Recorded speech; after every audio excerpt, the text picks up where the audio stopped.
वो बहुत बहुत महत्वपूर्ण प्रश्न पूछा है और इस प्रश्न आप यूँ समझ लें कि इस पूरे बातचीत का जो सार है वह एक प्रश्न जो इन्होंने पूछा है अभी, उसी में सारी के सारे आपको जवाब मिल जाएंगे।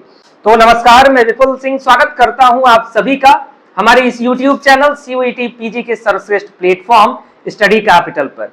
और आज हमारे इस खास मुलाकात, खास बातचीत में जुड़ रहे हैं आपके हिमांशु सर। तो सर, सबसे पहले स्वागत है आपका स्टडी कैपिटल पर। जी बहुत धन्यवाद विपुल जी। सर का अगर मैं परिचय आप सभी तक पहुंचाऊं तो सर स्टडी कैपिटल पर CUET PG के हिंदी सब्जेक्ट के मेंटोर हैं।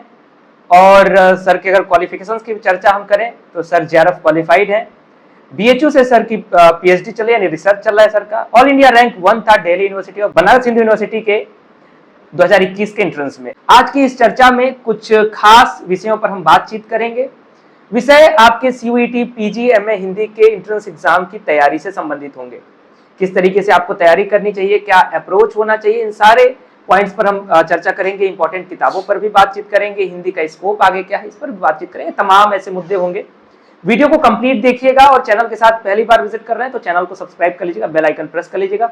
तो सर, बातचीत का सिलसिला शुरू करते हैं। जी मैं चाहूंगा सर कि सबसे पहले आप बच्चों का स्वागत करें जो चैनल के साथ जुड़ रहे हैं और आगे आने वाले समय में कोर्सेज के साथ जुड़ने वाले हैं।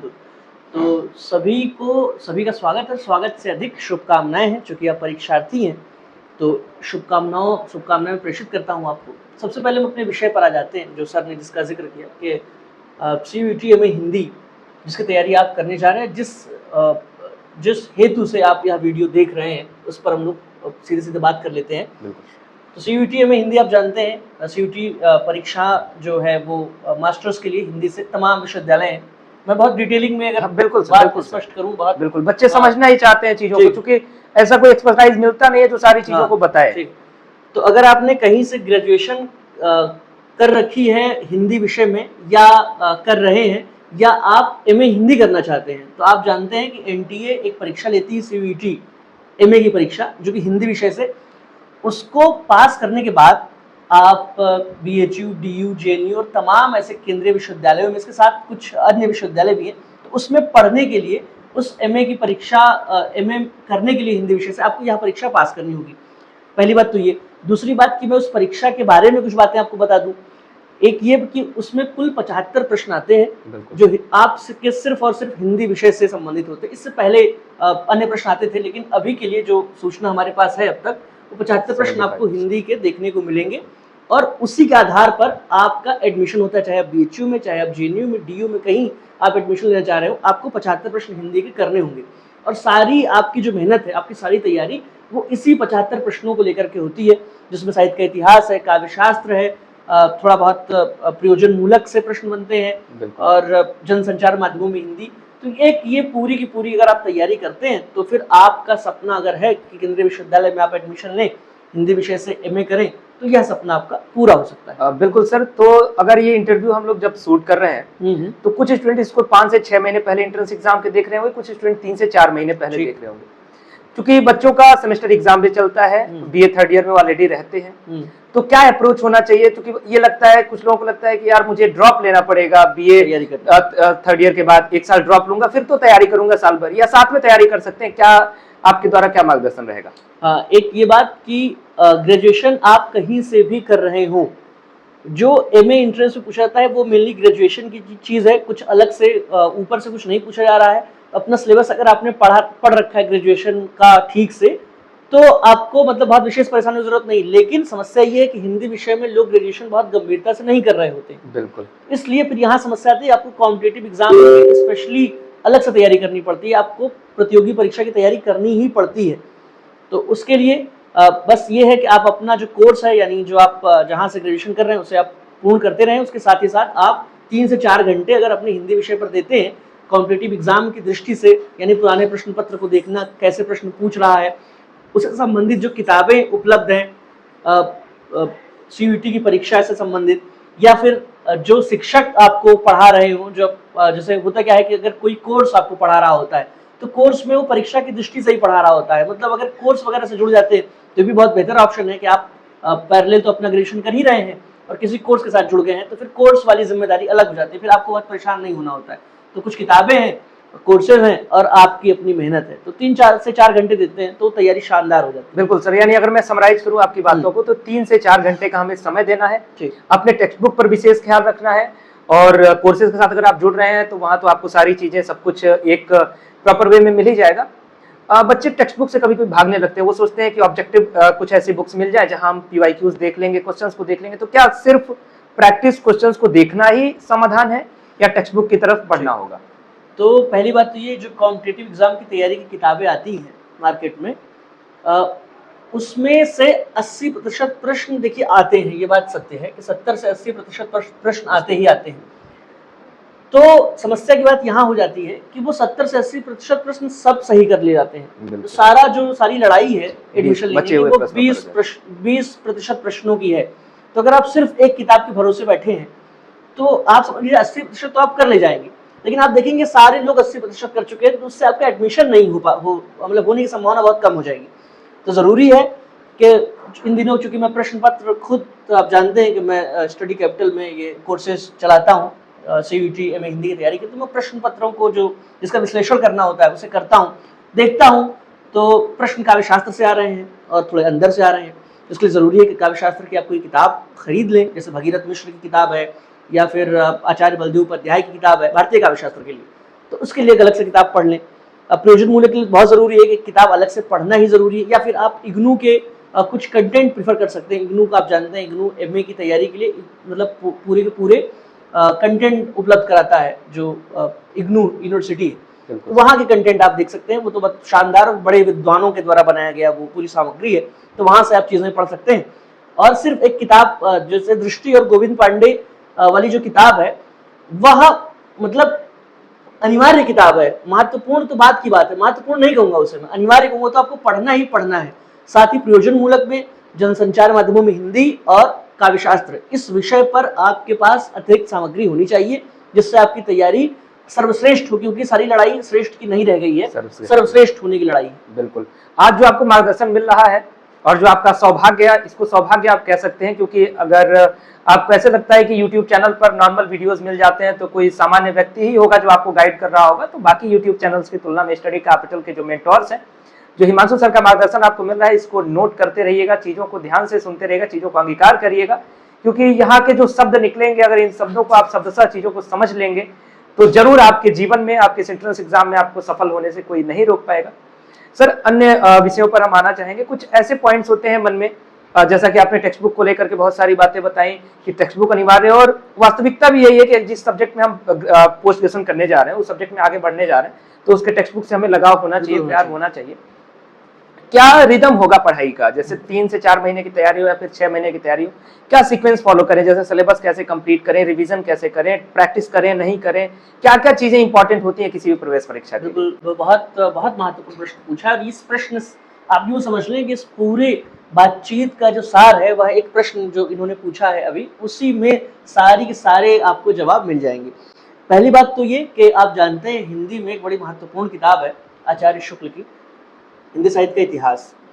इस किताब का कोई विकल्प नहीं है, मतलब ऐसा हो ही नहीं सकता कि अगर आप हिंदी में अपना करियर बनाना चाह रहे हैं, इस किताब को आप नहीं पढ़ रहे हैं। किताब को पढ़नी नहीं है, बल्कि अनवरत किताब आपको, मतलब आपको पढ़ते ही रहना है, ये अनवरत परीक्षा तक खत्म नहीं करनी है पढ़ करके। रोजाना आप आधे से 1 घंटे, मतलब आधे 1 घंटे कह रहा हूँ क्योंकि बाकी चीजें आप तैयारियां करेंगे, आधे से 1 घंटे रोजाना दें, चीजों को समझे, किस काल के, किस युग के बारे में, किस कवि के बारे में, किस कवि की पंक्तियों को शुक्ल जी ने कोट किया है अपनी किताब में, या किसके विषय में शुक्ल जी के क्या कथन है। तो इस तरह से अगर आप अध्ययन करेंगे तो एक तो शुक्ल जी की किताब सिर्फ MA की परीक्षा तक नहीं काम आती है, पूरी जिंदगी काम आती है। आप हिंदी में आप अगर मास्टर्स करना चाह रहे हैं, जाहिर सी बात है आप करियर बनाना चाह रहे हैं उसमें, तो नौकरी तक, या हम कहें कि आगे तक शिक्षण कार्य तक वो पुस्तक आपके साथ रहती है। तो उस पुस्तक को रोजाना, मतलब कम से कम 1 घंटे आप रोजाना पढ़िए। एक ये बात हो गई। दूसरी बात कि जो दृष्टि या गोविंद पांडे वाली किताब है, जहां से आप जानते हैं कि वो किताब नहीं है, वो नोट्स है, तमाम काव्यशास्त्र और शुक्ल जी की किताब, नगेंद्र की किताब, इस तरह से सारे किताबों को मिला करके आप भी उस तरह के कोई नोट्स तैयार करके परीक्षा उपयोगी, बिल्कुल बिल्कुल, क्योंकि किताब नहीं है, वो बेसिकली एक नोट्स है।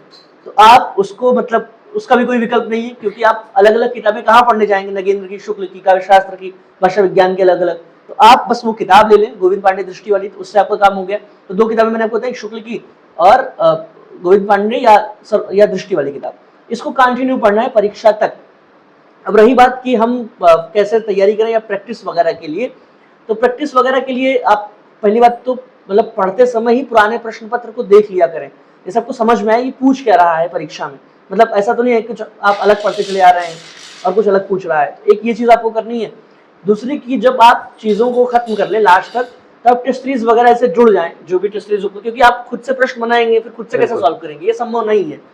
और टेस्ट सीरीज बहुत जरूरी है, मतलब सिर्फ हवा में पढ़ रहे हैं। और स्वयं से मुझे लगता है कि अगर प्रश्न, चूंकि हमें PYQ स्वयं से जरूर देखना चाहिए, लेकिन हम खुद से शायद वो नहीं कर पाएंगे, वो ईमानदारी नहीं दिखा पाएंगे। प्रैक्टिस से कहीं भी प्रैक्टिस से जरूर जुड़े, क्योंकि परीक्षा कोशिश करें कि 1 महीने पहले तक आपका सिलेबस खत्म हो जाए, मतलब जो भी सिलेबस है उसके बाद आप सिर्फ सॉल्व कर रहे हैं क्वेश्चन। आप मतलब आपकी आदत हो 2 घंटे में 75 प्रश्न, तो थोड़ा सा पहले से, क्योंकि आप जानते हैं तर्क और अंकगणित के जो प्रश्न आते हैं बहुत पेचीदे होते हैं, मतलब आपको लगेगा कि ये भी सही है ये भी सही है, मतलब बहुत कंफ्यूजन वाले रहते हैं। तो आपकी आदत में अगर रहेगा 1.5 घंटे तक चीजें आपकी अध्ययन पेपर आप सॉल्व कर ले जा रहे हैं, तो वहां से आपको सुविधा मिलेगी, वो प्रैक्टिस सेट से ही आएगा। सर अभी एंट्रेंस एग्जाम के और भी 1-2 विषयों पर बातचीत करेंगे जी। हिंदी के स्कोप के बारे में थोड़ा जानना चाहेंगे कि अगर बच्चे जैसे पीजी एंट्रेंस दे रहे हैं, यानी पीजी करेंगे एमए हिंदी में, और उसका एमए हिंदी कर रहे होंगे, आगे अपना अप्रोच बढ़ा रहे हैं हिंदी को लेकर के, तो क्या आगे फ्यूचर देख सकते हैं अपना? मैं हिंदी से आप जानते हैं कि रिसर्च कर रहा हूँ, इसलिए सिर्फ हिंदी की प्रशंसा नहीं करूंगा या हिंदी के पक्ष के साथ नहीं खड़ा रहूंगा, क्योंकि आप जानते हैं BHU जैसी यूनिवर्सिटीज में मतलब 80 से अधिक विषय पढ़ाए जाते हैं, सर्व विद्या की राजधानी है। तो सारी चीजों को एनालिसिस करने के बाद, अपने सारे साथियों से पूछने के बाद, मैं इस निष्कर्ष पर पहुंचा हूँ कि सर्वाधिक स्कोप अगर किसी विषय में है तो वो हिंदी विषय में है। मतलब ये बात बहुत स्पष्ट, मैं इसे उदाहरण के जरिए समझाता भी हूँ। होता क्या है, ग्रेजुएशन के स्तर पर लोगों को पता नहीं रहता है कि वो एमए करके करेंगे क्या, मतलब हिंदी से, इसलिए वो कई बार किसी और एग्जाम की, छोटे मोटे एग्जाम की तैयारी करने लगते हैं, या फिर मन टाल देते हैं कि हिंदी से एमए क्या ही किया जाए। बिल्कुल।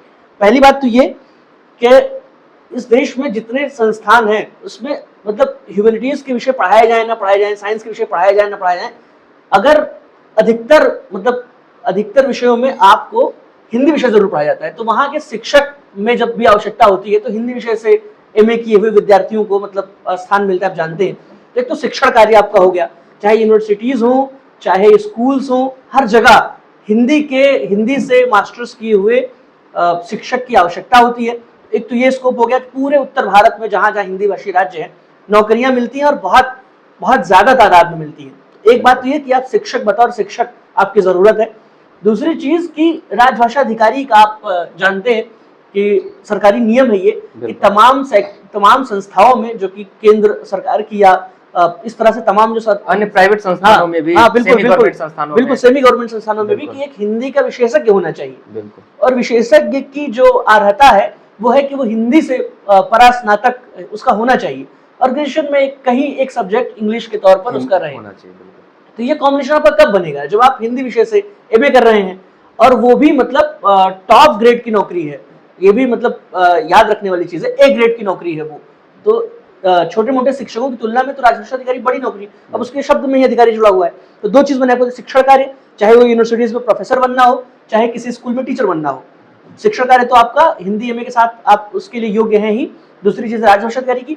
तीसरी चीज है ट्रांसलेटर का भी पोस्ट आता है, मतलब तमाम सरकारी संस्थानों में, या फिर अब तो आप जान रहे हैं कि ट्रांसलेटर का जो है वो एक स्किल है, तो वो भी जरूरत पड़ती है तमाम प्राइवेट संस्थाओं में, विदेश कहीं पर भी आप इसमें जुड़ सकते हैं। तो उसके लिए भी आप PGDT वगैरह का एक डिप्लोमा होता है इग्नू से, तो उसके लिए जरूरी आपने हिंदी से एमए कर रखा हो पहले। तो हिंदी से एमए करने के बाद तो इसको बहुत ज्यादा है, मतलब मैं तो उन लोगों को रिकमेंड करता हूं जिन्होंने ग्रेजुएशन हिंदी से नहीं कर रखी है, क्योंकि आप अपने विषय से हो सकता है कि मास्टर्स करने के बाद कुछ ना कर पाए, लेकिन हिंदी से मास्टर्स करने के बाद फ्यूचर की सिक्योर एक गारंटी हो जाती है। ये मैं जो अनुभव के आधार पर जान पाया अपने साथियों से बातचीत करके।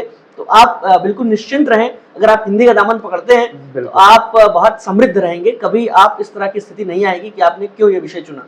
हिंदी चुनने वालों को अक्सर मुझे लगता है कि सामाजिक कुछ ऐसी भ्रांतियों का सामना करना पड़ता है कि हिंदी बहुत सस्ती है। मुझे लगता है कि हिंदी सरल है लेकिन सस्ती नहीं है। जैसे ये बात हो गई कि आप अपने माँ बाप से रोजाना मिलते हैं, तो क्या आपके माँ बाप की कोई इज्जत नहीं है? बिल्कुल। ये सहजता, सुलभता अलग मामला है। और महत्ता जो है वो अलग विषय हो जाता हो है। जाता है। किसी के साथ आप इजीली, चूंकि आपकी मातृभाषा से संबंधित है, आप उसे पढ़ ले रहे हैं, अगर वो सरल है, हाँ, सहज है, इसका मतलब ये नहीं कि वो सस्ता है। वो सस्ता है, ये बात समझने वाली है। मतलब आप चूंकि जिस कल्चर में आप रह रहे हैं, जाहिर सी बात है वहां से आप भाषा तो सीख रहे हैं, लेकिन भाषा नहीं है हिंदी, हिंदी साहित्य है और बहुत अलग है। मतलब जिंदगी लग जाती है एक पंक्ति को खोलते खोलते, एक ग्रंथ को समझते समझते पूरी जिंदगी गुजर जाती है और आदमी नहीं समझ पाता है। तो ये इस भ्रांति के शिकार न रहे कभी कि जो आप समझ रहे हैं, वो जो आपने अभी 12th तक पढ़ा है, जो आपने ग्रेजुएशन पढ़ा है, वो हिंदी नहीं है जो जिस पर रिसर्च हो रहा है, या जिस पर कोई व्यक्ति साहित्यकार बन रहा है, या उसके साहित्यिक पक्ष पर, हम वैचारिकी पर, बहुत अलग है। मैं आपको बताऊं चूंकि हिंदी के विषय में कि जो मेरा अध्ययन रहा है, ये जो हिंदी साहित्य है, sociology, political science, psychology, philosophy और तमाम जो वैश्विक दर्शन है, वैश्विक चिंतन है इन दिनों का, पर्यावरण से लेकर के विज्ञान से लेकर सब कुछ साहित्य में आ जाता है, क्योंकि ये सारी चीजें आपका ज्ञान है। और साहित्य आप जानते हैं कि उस ज्ञान को संयोजित करके बनाई गई नई सामग्री है। तो साहित्य में आप एक बात जान रखिए, साहित्य सारे विषयों से अलग है, क्योंकि इसमें आपका जितना भी ज्ञान है वो इसमें इसका इस्तेमाल होता है। मतलब आप देखें कि रचनाकार कुछ भी नहीं, जैसे फिल्मों के जरिए आप समझ लें, फिल्मों में कितने जॉनरा होता है, साई-फाई अलग है, एक्शन अलग है, ड्रामा अलग है, साहित्य भी वैसे है।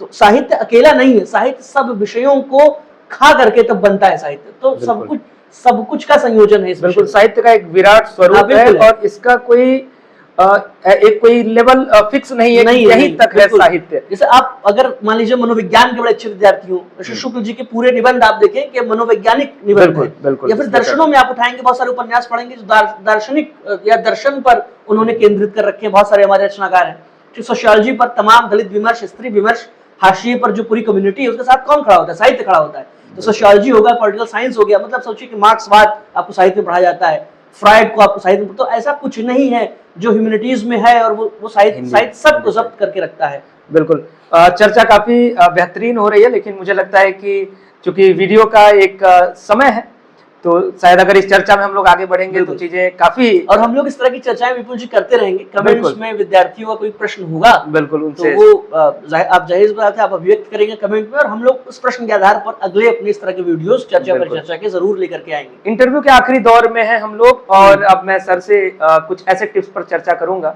एक आखिरी टिप्स सर आपको बताएंगे जो कि रामबाण साबित हो सकती है आपकी इस प्रवेश परीक्षा के लिए। उससे पहले एक छोटी सी इंफॉर्मेशन मैं आप सभी तक पहुंचा दूं कि अगर आपको जानकारी ना हो तो स्टडी कैपिटल पर CUET PG 2025 MA हिंदी के लिए क्लासेस चलती हैं हमारे स्टडी कैपिटल ऐप पर, और सर ही आपको गाइड करते हैं। जिस तरीके से वक्तव्य आपको इस इंटरव्यू में देखने को मिला है, इससे कहीं ज्यादा जुड़ाव आपको देखने को मिलेगा आपकी लाइव क्लासेस में। तो सर एक आखिरी निवेदन आपसे कि कुछ ऐसी बात बताए स्टूडेंट्स को कि जिससे कंफर्म हो जाए कि वो BHU, DU या JNU जैसी यूनिवर्सिटीज में एक सीट पक्की कर रहे हैं। एक ये बात कि जो सबसे जरूरी है जब किसी परीक्षा की तैयारी कर रहे हैं, वो है सतत तैयारी आपकी चलती रहे। मतलब रोजाना आप एक बहुत ज्यादा तैयारी नहीं करने की बात स्पष्ट रखिए। होता क्या है, बच्चे 8 से 9 घंटा पढ़ लेते हैं, उसके बाद 3-4 दिन उसी जो है अध्ययन पर अपने जो उन्होंने परसों कर रखा था उसी पर घूमते रहते हैं। ये नहीं करना है। 2 से 3 घंटे ही पढ़िए, जो हाँ, लेकिन प्रतिदिन पढ़िए, रोजाना पढ़िए। प्रैक्टिस सेट तो भाई उसका कोई तोड़ नहीं है, वो आखिरी के कुछ समय में बहुत बहुत काम आता है प्रैक्टिस सेट, और शुक्ल जी की पुस्तक का उसका कोई विकल्प नहीं है। तो सारी चीजें कहने का मतलब यही है बात कि 2 से 3 घंटे ही पढ़िए, बहुत ज्यादा नहीं पढ़ना है। अपने कोर्सेज, अपने सिलेबस पर ध्यान दीजिए, जो आप जहां से ग्रेजुएशन कर रहे हैं तो उस पर ध्यान रखिए। 2 से 3 घंटे रोजाना पढ़िए, और यही महत्वपूर्ण है। और इसमें कुछ बहुत विशेष तैयारी नहीं करना, निश्चिंत रहिए। मतलब अगर ये बातें जो मैंने आप इस वीडियो में आपको बताई हैं, उतनी बातें आप फॉलो करते हैं, तो जिस यूनिवर्सिटी में चाहेंगे उसमें आपका एडमिशन होगा, उसमें कोई नहीं रोक सकता है। ये एक निश्चित, मैं आपको सुनिश्चित कर देना चाहता हूँ। बिल्कुल। तो अभी आप देख रहे थे CUET PG 2025 MA हिंदी की तैयारी के लिए क्या करें, कैसे पढ़ाई करें, किन किताबों का सहारा लें, समय कितना देना चाहिए हमें, क्या हमारी स्ट्रेटजी होनी चाहिए, ऐसे तमाम बिंदुओं पर हमने चर्चा की। हो सकता है कि बहुत सारे ऐसे प्रश्न होंगे जो अभी छूट गए होंगे, जो हमने सर से चर्चा नहीं किया, तो उन प्रश्नों का इंतजार हमें कमेंट बॉक्स में रहेगा, और स्टडी कैपिटल की टीम और सर भी कमेंट को देखते रहेंगे, और जितना हमसे बन पाएगा आपके कमेंट का रिप्लाई करते हुए आपका सहयोग करने का हम प्रयास करेंगे। सभी को बहुत बहुत शुभकामनाएं। आप जिस भी विश्वविद्यालय में जाना चाहते हैं, मैं यहाँ से वीडियो से क्या कर सकता हूँ, अपनी शुभकामनाएं हम लोग प्रेषित कर सकते हैं विद्यार्थियों को। तो इसी शुभकामना के साथ हम लोग आज की इस बातचीत को समाप्त करते हैं। धन्यवाद। तो आप सभी को एक बार फिर से धन्यवाद। और अगर आप हमारे कोर्सेज के साथ जुड़ना चाहते हैं तो ऐप को हमारे डाउनलोड कर लीजिए, स्टडी कैपिटल, डिस्क्रिप्शन बॉक्स में लिंक है, प्ले स्टोर पर आप डायरेक्ट सर्च भी कर सकते हैं। ये वीडियो अगर बेहतर लगा हो तो अपना प्यार दीजिएगा, वीडियो को लाइक करिएगा, शेयर करिएगा। फिलहाल अभी के लिए इतना ही। धन्यवाद, नमस्कार।